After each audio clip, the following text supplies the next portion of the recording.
Hey guys, I'm Naya and welcome back to the channel. So for today's video, I decided to take a look with you guys at the new Bystial archetype dropping in Darkwing Blast. So Darkwing Blast is going to be released, I think, on the 20th of October.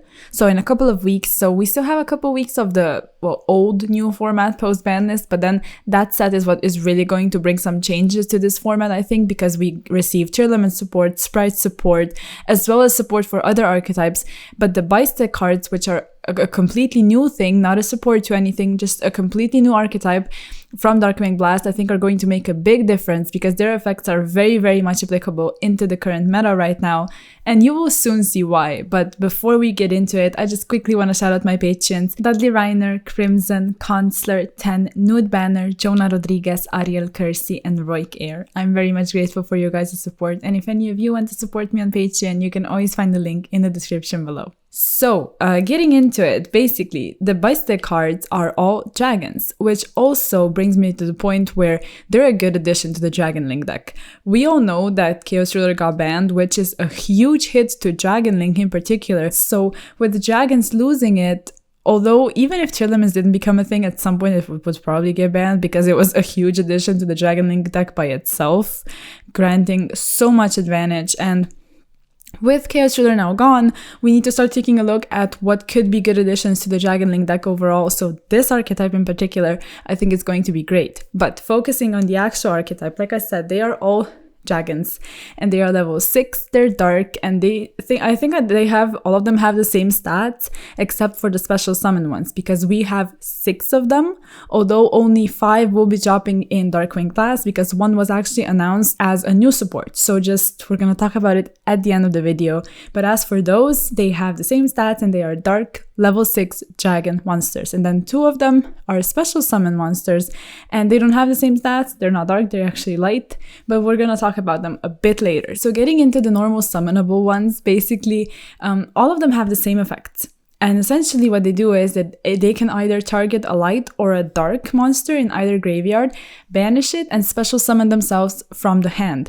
But this can be a quick effect if your opponent controls a monster. So immediately you're gonna realize that they're amazing against tier limit because they're essentially a DD Crow that also special summons itself. So you are able to hit the tier limit effect in the graveyard and prevent the fusion summon from happening, or any other thing. Like DD Crow is great, although you are limited to light or dark monsters. So that's something to keep in mind. You can't just banish anything since it's not actually a DD Crow. And also it's not a quick effect if your opponent doesn't control a monster. But it's still very much worth it. And if we look at OCG deck lists, almost every single one of them runs a 2-in-1 package of some of the Bystial cards because they're just a hand trap, looking at it that way.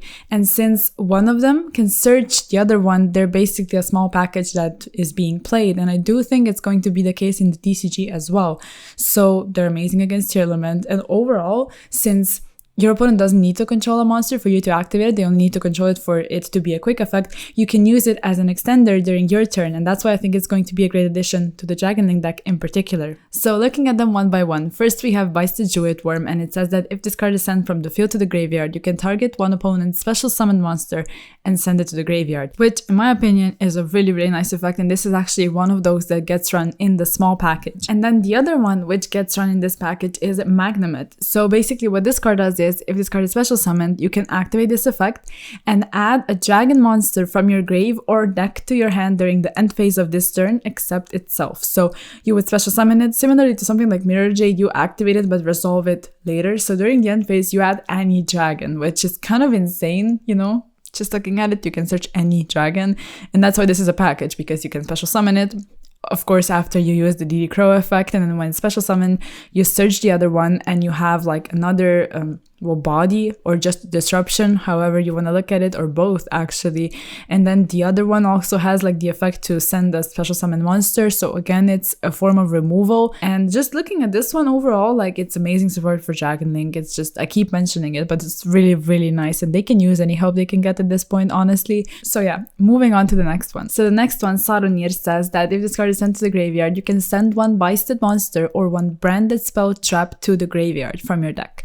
So basically this is sort of like it works in connection with the branded stuff. I'm not sure if it fits into the lore, probably it does, that's why it's there, but it should work in tandem with it. So I think it's really cool because when we get to the spells traps, because the branded archetype actually received a spell and trap support in Darkwing Blast, which goes together with the Bystial cards. So that's why it's going to make a lot of sense when we read through them, why it's good that the ShadowRabbit actually sends it to the graveyard. But first we need to finish with the monsters. So now we got to one of the special summon ones, and it's actually a light dragon type monster. It's level 8 and it has 2500 attack and 3000 defense. So basically, this one is called the Bystial Lobelion. Its requirement for special summon, so its procedure, would be to special summon it from hand or graveyard by tributing a level 6 or higher dark dragon type monster. So you can tribute pretty much anything, even something like Absorauder, which would get the effect, which again, like there's synergy there immediately. So basically the other effect is that you can send this card from your hand to the graveyard to search for a Bystial monster. So this is their searcher, and when you send it to the graveyard, you can also revive it from there because it's from hand or graveyard. So immediately it's a searcher and it's a body, because you will get a dark dragon level 6 or higher to the field probably. And then it also has an effect where during your main phase you can place a branded continuous spell or trap card face up in your spell and trap card zone. So I don't know, I think that's really cool. Like, we're gonna read through the spell and trap and immediately we're gonna see all of the connections. But first we need to cover the last monster that's going to be coming out in Darkwing Blast, and it's the Bystial Albalos. So this one is kind of busted. Like, it's really nice. It's basically level 12. It has 3500 attack, 3500 defense, and cannot be normal summoned. Same as Lobelion. So none of them can be normal summoned, but they need to be special summoned through their summoning procedure. And it also says must be. So it's not first, but they need to be summoned exactly in that way. And when it comes to the Albalos, it can only be special summoned by tributing 2 Bystial monsters. And then it also says that while you control this card summoned this way, it's just a continuous effect. It's not activated, so it just applies immediately. You negate the effects of all ritual, fusion, synchro, exceeds, and link monsters on the field. And then it also says that if this face-up card in its owner's control leaves the field because of an opponent's card effect, you can banish all face-down cards from both extra decks face-up until the end phase. You just prevent them from playing completely with their extra deck, which is really nice. Alright, then I also mentioned the spell and trap card. They're both continuous, they work in tandem with Lobelion, and the spell card is called Rebranded. And basically it says that if a light or dark monster is banished, it's not limited to dragons, so just light or dark is banished, you can place it on the bottom of the deck and draw 1 card. So you can also do this to your opponent's card since it doesn't say your deck, so you can literally just use it, put it back if your opponent like needs to banish a card, or if you use your effects to banish their cards. So not only are you taking the resource from the graveyard, but you're also putting it to the bottom of the deck, so completely cutting any kind of access to it from your opponent that's not like literally drawing it or searching for it or something. So that's really nice. And that's the first effect. And then we also have the second effect, which is once per turn, but also once per chain. And it says that when your opponent normal or special summons a monster, you can special summon one of your Bystial monsters from the graveyard. You need to target it, but you do special summon. So that's the effect of the spell card. And then we also have the trap. So the trap card is branded Beast, and it says that once per turn during the main phase, if you control a Bystial monster, you can tribute 1 dragon monster and targeting, destroy 1 card your opponent controls. And then the second effect is the one that ties into like the branded spell, Rebranded, and also Lobelion, because in the end phase you can target 1 branded spell or trap card in your graveyard and place it in your spell and trap card zone. So it needs to be continuous, of course, for you to be able to place it there, but that's the synergy basically. So Lobelion will put one of them face up, which would probably be the trap card. So since it's put face up, just like a virtual world trap card would be, it's of course usable on your turn already. So like you can get rid of something with it if you control a Bystial monster and tribute the dragon. And then also in the end phase, you can get back a spell which could be sent to the graveyard by ShadowRabbit, which we mentioned before. So this is the entire sort of synergy between the cards.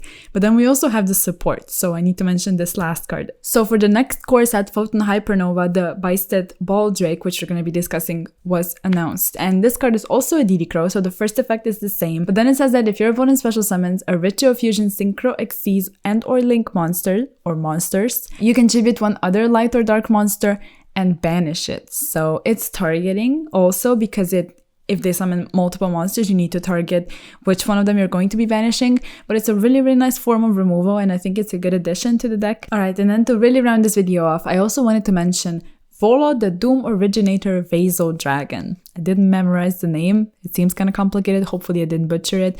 But basically it's a rank 6 Xyz monster with 2400 attack and 1300 defense. And it requires 2+ level 6 monsters. So the Bystial cards, of course, immediately come into play with this. And the effect is honestly busted. We're gonna go through it. Alright, so the effect is that monsters you control gain 100 attack and defense for each card in your opponent's graveyard, which is really, really nice by itself. And then it also has a quick effect where it says that you can detach either 1 or 2 materials from this card and then apply the following effects based on the number you detached. So you can choose either one of them basically to activate according to the amount of cards you detached. So hopefully I said detach before. I'm not sure, but you know what I mean. So you can detach either 1 or 2, and then if you detached 1 material, you can shuffle the card you targeted to your opponent's deck.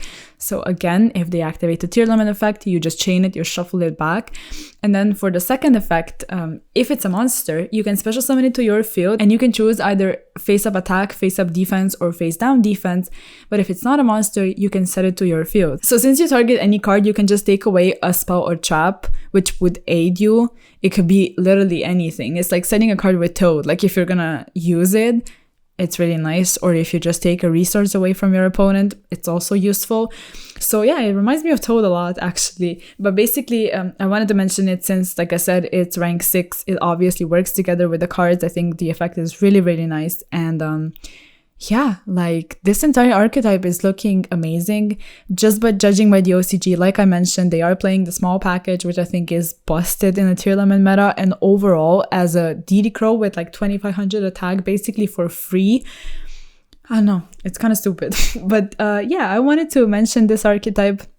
Like I said, with Darkwing Blast approaching. So let me know what it is you're looking for in Darkwing Blast. I think it's like kind of insane that such a busted set is going to come out right after Power of the Elements. Like, I don't know, like I'm not against it. I'm down for any set to be that busted, but a lot of amazing stuff is going to be dropping. And if I'm not mistaken, in this week, upcoming week, we are going to be getting a lot of information when it comes to this set. So I will make sure to bring even more content to you guys when everything gets like leaked and explained, and hopefully the rarities as well. And pretty much like it was with Power of the Elements. So yeah, be on the lookout for that. And if you like the video, of course, like it, sub to the channel, check out all the social media, and I'll see you in the next one. Peace.